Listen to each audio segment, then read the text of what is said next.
We work with the student to find out, so what do you really want to get out of this placement? Then we went very in depth into some of the areas, pairing him with one of our specialists so that they could, like learn the day-to-day job, but also towards the end of that week, so we'll give him a couple of days to work on their own initiative. So based on what he had learned at the beginning of the week, then applied to his own knowledge and his own project. So that was the idea, to get him as a part of the team, we're a multinational team, so he was involved in connections with people across Europe, across the US, across Asia. So we wanted both for him to improve his level of knowledge, but also see how a multinational company operates, and get a bit of that work culture and work ethics.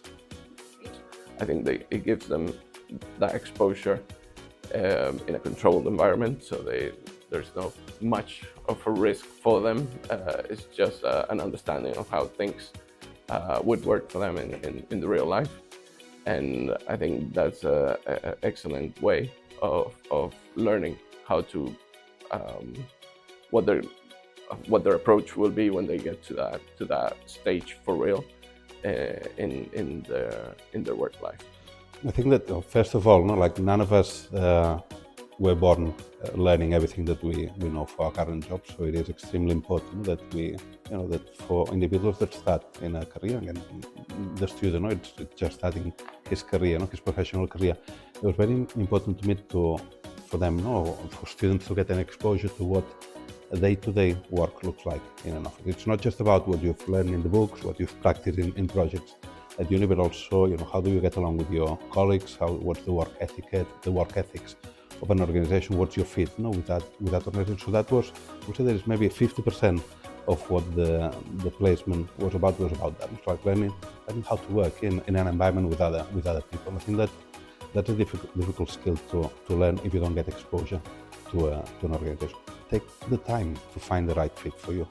It's just because a company is open to taking placements, it might be that it's not the right job for you. So just don't go with the first option. Compare, like everything else in life. Compare options out there, and go with the one where you think that you would fit the best as well. But for us as a company, for Entain as a supplier, I get early access to local talent. We get to share them, we get them to experience the company, we get them to see if they like the company, the work, so that, who knows, once after they finish the degree, it might be the first professional stop with us. So that's one important goal for us, so that, see if they are a good fit and if it works both ways. Come with an open mind. The people you are going to meet are going to be amazing. They are going to welcome you to the placement, and the experience you are going to have is once in your life, is a big opportunity. So come with a very, very open mind.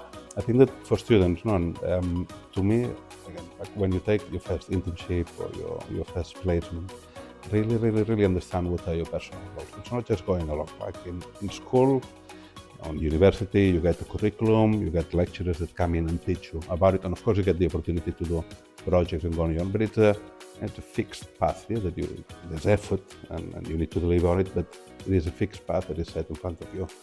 The placement or the internship is your first choice if the world is out there on that. So take the time to find out what's the right path for you, whether you want to go and whether you want to spend your time. If you do that, you'll get 300% more value from any placement or internship you do.